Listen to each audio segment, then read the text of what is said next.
So hello everyone, this is Abhishek and welcome you all in this great learning platform. So guys, ये video मैं लेके आया हूँ English class 11th के लिए। इंग्लिश क्लास 11th के लिए इंपॉर्टेंट 25 मोस्ट इंपॉर्टेंट क्वेश्चन। इसको क्लास 9th वाले भी देख सकते हैं ना, मतलब कि नॉलेज के लिए आप देख सकते हो। बहुत सारे क्वेश्चन बहुत सारे जो पैटर्न है वो सारी चीज़ें रिपीट करती हैं। तो आप भी 9th वाले अगर हो तो भी आप इस वीडियो को देख सकते हो एक बार फटाफट फास्ट फॉरवर्ड करके, ठीक है। बाकी यार 11th वाले फटाफट देखना इस क्वेश्चन को और बताना जो है आप 25 में से कितने क्वेश्चन आप सही कर पाते हो, ठीक है। तो चलो यार क्वेश्चन रखता हूँ जल्दी जल्दी। इसके पहले मैंने केमिस्ट्री का क्वेश्चन लाया है। सो गाइस, इसके बाद जो हिंदी का भी क्वेश्चन 25 मोस्ट इंपॉर्टेंट क्वेश्चन बहुत जल्दी आने वाला है। तो चलो यार स्टार्ट करते हैं फटाफट। इंग्लिश का 25 मोस्ट इंपॉर्टेंट क्वेश्चन। पहला क्वेश्चन ये रहा आपके स्क्रीन के सामने। Oranges are grown in Nagpur. जल्दी जल्दी बताइए फटाफट, है ना। आपको अपने हिसाब से जो चीज़ सही लगो। इंग्लिश है यार, इंग्लिश में तो इंग्लिश का ही आएगा, है ना। इसको हिंदी थोड़ी ट्रांसलेट कर देगा। तो जैसे जो हिंदी का होता है वो हिंदी लैंग्वेज में रहेगा, इंग्लिश का जो रहता है वो इंग्लिश लैंग्वेज में रहेगा।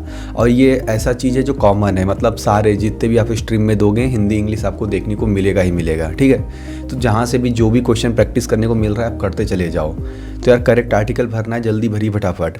तो इसका करेक्ट आंसर है, आप लोग खुद से 25 में से लगाते चले जाइएगा, ईमानदारी से देखिएगा आपका कितना सही होता है।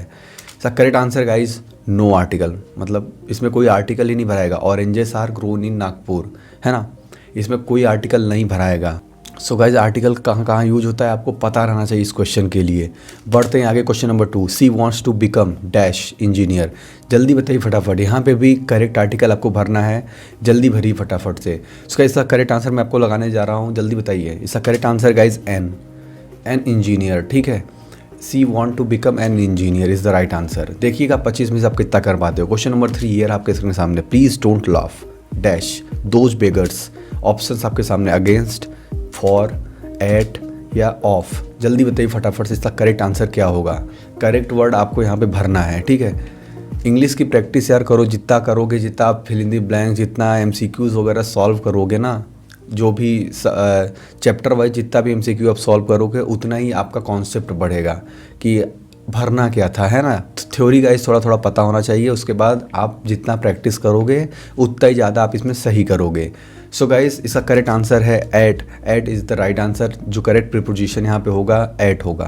Question number 4। We have been in sector 8 Gandhinagar dash 1997। Correct preposition भरिए जल्दी से। इसका करेक्ट आंसर मैं आपको दिखाने जा रहा हूँ, पॉज करके वीडियो लगा लीजिएगा अगर तेज़ लग रहा हो तो। इसका करेक्ट आंसर गाइस सिंस 1997, ठीक है। 1997 से रह रहा है वो।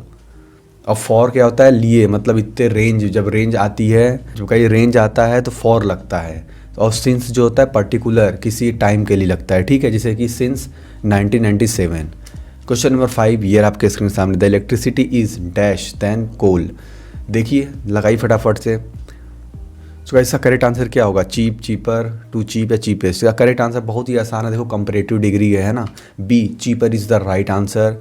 बढ़ते आगे क्वेश्चन नंबर 6 की तरफ। Antonym of acrid. Acrid word का विलोम शब्द है ना, विलोम शब्द क्या होगा एक्रिड वर्ड का। ऑप्शंस आपके सामने, जल्दी बताइए फटाफट से। जो नहीं आता है, अब देखिए यही सब चीज़ है ना, जो नहीं आता है आप सीखने के लिए तैयार हो जाइए। अगर आता है तो आप खुद से लगाते रहिएगा, देखिएगा 25 में से आप कितना सही कर पाते हो और कितने लोग 20+ सही किए हो। So guys the correct answer है स्वीट। एक्रिड मतलब होता है कड़वा, है ना, और स्वीट मतलब होता है मीठा। तो देखो उसका अपोजिट है। Question number 7। Antonym of enormous. Enormous का विलोम शब्द क्या होगा। ऑप्शंस आपके स्क्रीन सामने दिख रहे हैं, जल्दी बताइए। Weak, tiny, average, soft.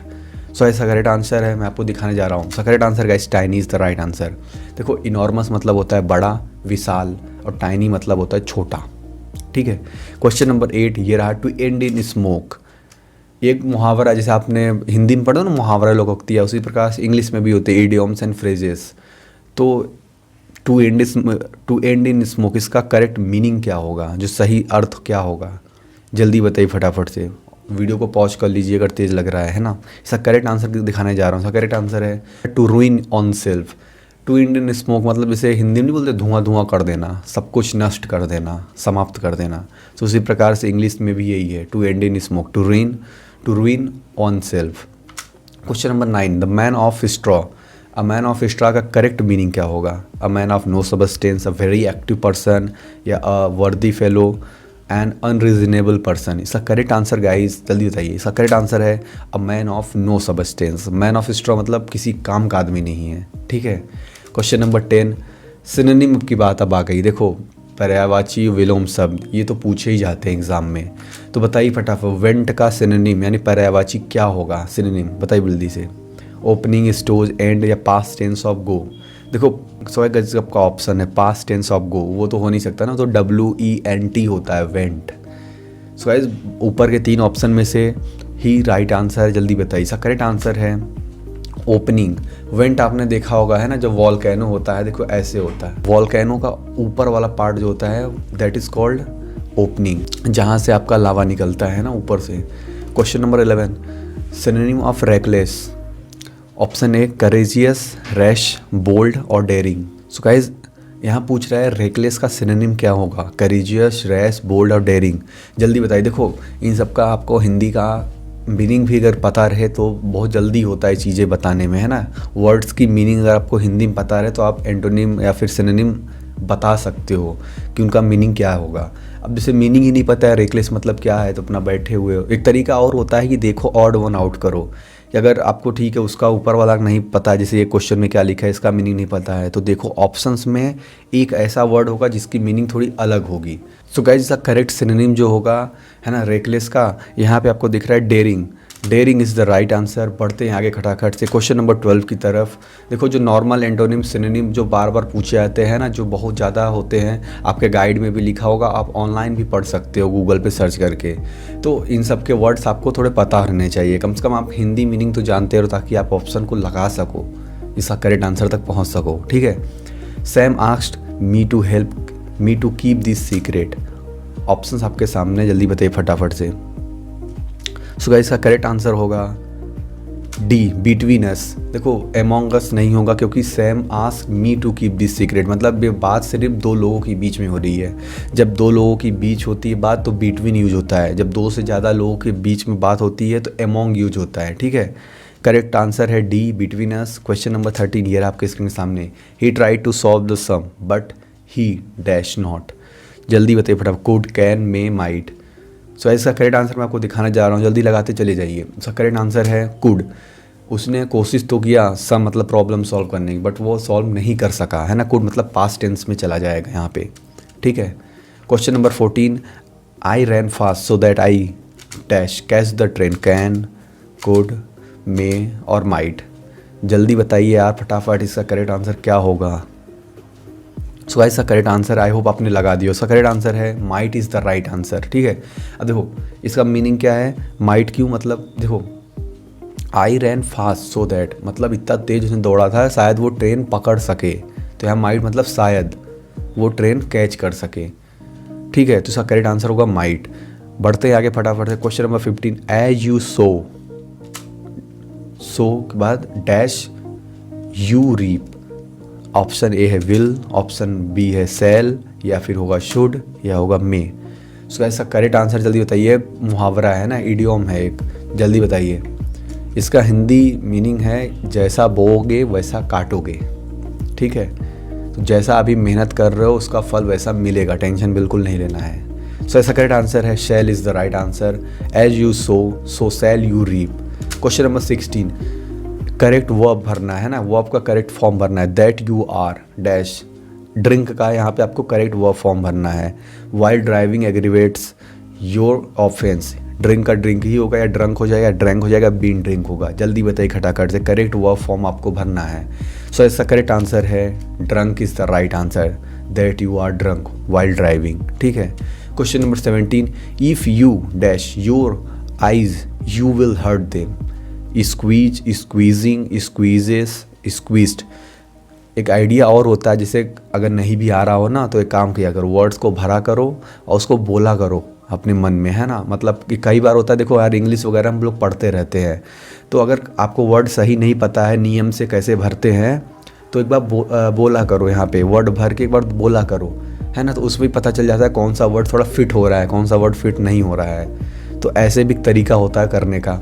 So guys if you squeeze your eyes you will hurt them. इसका करेक्ट आंसर होगा ए, स्क्वीज। बढ़ते हैं आगे फटाफट से। Question number 18, the book in parts dash boring, जल्दी बताइए। Is are am were, is are am were, जल्दी बताइए कौन सा इसका राइट आंसर होगा।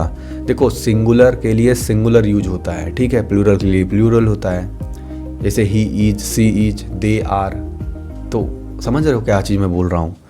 तो उसी प्रकार से यहाँ पे द बुक है, पर्टिकुलर एक बुक की बात हो रही है, तो इसलिए यहाँ पे करेक्ट आंसर होगा is. A is the right answer. Question number 19, identify the right option with the correct sentence. इनमें से बताइए कौन सा करेक्ट सेंटेंस है। आई होप आपको दिख रहा हो, नहीं दिख रहा हो तो लोगों मैं हट जाता हूँ। सो गाइस बताइए जल्दी से, इसमें ऑप्शंस आपको पढ़िए ध्यान से और बताइए कौन सा एक करेक्ट सेंटेंस है। फिर मैं वही बोल रहा हूँ, पहली बात तो पूरा पढ़ाओ करो चारों सेंटेंस, और एक आध में आपको पता ही चल जाएगा कि भाई ये तो गलत ही पूरा है ना, बोलने में ही नहीं सही लग रहा है।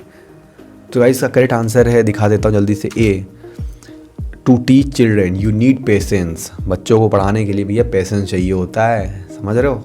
सो गाइस बढ़ते हैं आगे फटाफट से क्वेश्चन नंबर 20 की तरफ। She is beautiful dash intelligent or with and also, जल्दी बताइए इसका करेक्ट आंसर क्या होगा। She is beautiful dash intelligent, so इसका करेक्ट आंसर होगा C and. She is beautiful and intelligent होगा, ठीक है, ब्यूटीफुल भी है और खूबसूरत है।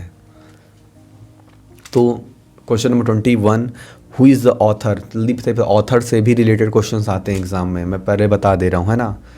तो आपको हिंदी में भी देखने को मिलते हैं, कई बार इंग्लिश में भी आपको देखने को मिलते हैं ऑथर से रिलेटेड क्वेश्चंस, यानी बुक राइटर्स। 1984 के राइटर कौन है या ऑथर कौन है, जल्दी बताइए फटाफट से। इसका करेक्ट आंसर देखो, नहीं पता है कोई दिक्कत नहीं है, आंसर देख लो। और बुक ऑथर जो फेमस बुक वगैरह हैं, इन सब के ऑथर्स आपको पते रहने चाहिए कि भैया इनके राइटर्स कौन हैं। सो इसका करेक्ट आंसर है C, George Orwell is the right answer. नहीं पता था कोई दिक्कत नहीं, देखो बता दिया मैंने। क्वेश्चन नंबर 22, बताइए भैया विक्रम सेठ के द्वारा लिखी गई बुक इनमें से कौन सी है, फटाफट बताइए। ये तो बहुत मतलब कॉमन क्वेश्चन पूछा जाता है लगभग बहुत सारे एग्जाम में। आई होप गाइस इसका आंसर आपने दे दिया। उसका करेक्ट आंसर है ए, सुटेबल बॉय। डी वाला आंसर जो राइट है, ए सुटेबल बॉय, ठीक है। Question number 23, the place where birds are kept. The place where birds are kept, उस जगह को क्या कहते हैं। वन वर्ड सब्स्टिट्यूशन, देखो वन वर्ड सब्स्टिट्यूशन आपने पढ़ा ही होगा, यानी पूरी लाइन होती है उसके लिए सिर्फ एक शब्द यूज करते हैं। तो बताइए जल्दी से, place where birds are kept, ऐसा कौन सा स्थान को क्या बोलते हैं जहाँ पे बर्ड्स को रखा जाता है। जैसे कि आपको सी वाला ऑप्शन यहाँ पे दिख रहा है ना, सी वाला, इसको एक्वेरियम है, तो एक्वेरियम में जब सबको पता है ये फिश रखा जाता है, तो ये तो हो नहीं सकता। जल्दी बताइए इसका करेक्ट आंसर है guys D, aware is the right answer, जहाँ पे बर्ड्स को रखा जाता है, ठीक है। वो बी वाला जो आंसर है एपीरी, ये तो मतलब होता है जहाँ पे मधुमक्खियों का पालन होता है, उसको एपीरी बोलते हैं। इसका करेक्ट आंसर है D. Question number 24, one who present is, क्या लिखा, one who is present everywhere, जो सर्वव्यापी हो, यानी हर जगह प्रेजेंट हो, जैसे कि हमारे ईश्वर। जल्दी बताइए, जो सब जगह प्रेजेंट हो तो उसको क्या बोलते हैं। इसका करेक्ट आंसर गाइस ए, ओमनी प्रेजेंट, है ना, जो है मतलब सब जगह प्रेजेंट हो उसको ओमनी प्रेजेंट बोलते हैं। क्वेश्चन नंबर 25, आखिरी क्वेश्चन है, जल्दी बताइए। हु सेड, किसने कहा था, ये इंग्लिश की लाइन है। God help those who help themselves, God उनकी मदद करते हैं जो खुद की मदद करते हैं, भगवान उन्हीं की मदद करता है। ये किसने बोला था। ऑप्शंस गाइज आपके स्क्रीन के सामने लगाइए फटाफट से। करेक्ट आंसर मैं आपको दिखाने जा रहा हूँ। सो गाइज का करेक्ट आंसर है D, Swami Vivekananda is the right answer. Swami Vivekananda ने बोला था कि God helps those who help themselves, भगवान उनकी मदद करते हैं जो खुद की मदद करते हैं। और आप हमारी मदद ऐसे कर सकते हैं यार, लाइक शेयर कमेंट करके। और गाइज अगर नोटिफिकेशन अभी तक नहीं ऑन किया है तो कर लीजिए, फटाफट से सब्सक्राइब बटन प्रेस कर लीजिए, ठीक है। वरदान सीरीज में आज था 25 मोस्ट इंपॉर्टेंट क्वेश्चन इंग्लिश का। इसके बाद जस्ट अगला वीडियो है हिंदी का भी वीडियो जस्ट आने वाला है, टेंशन बिल्कुल नहीं लेना है ना, फटाफट कवर करेंगे। और एग्ज़ाम से रिलेटेड जो इंपॉर्टेंट बातें हैं उसको भी करेंगे, एग्ज़ाम में कैसे करके आना है, ठीक है। एग्ज़ाम में क्या चीज़ों का ध्यान रखना है वो सब भी बता दूंगा, टेंशन बिल्कुल मत लो। अभी तो सीखने का समय है, खटाखट से आप लोग जो है प्रैक्टिस जितना कर सकते हो, जितना कॉन्सेप्ट को लर्न कर सकते हो वो कर डालो, क्योंकि सब लोग ऐसे ही पढ़ के जा रहे हैं ना, टेंशन मत लो बिल्कुल भी। आप अपने आप को कम मत समझो, सब लोग उसी रफ्तार में पढ़ रहे हो, उसी तरह पढ़ रहे हो, तो टेंशन बिल्कुल नहीं लेना है। सो गाइज वरदान सीरीज में ये था इंग्लिश का इंपॉर्टेंट क्वेश्चन। मिलते गाइस फिर अगला वीडियो लेके, तब तक के लिए take care and bye bye.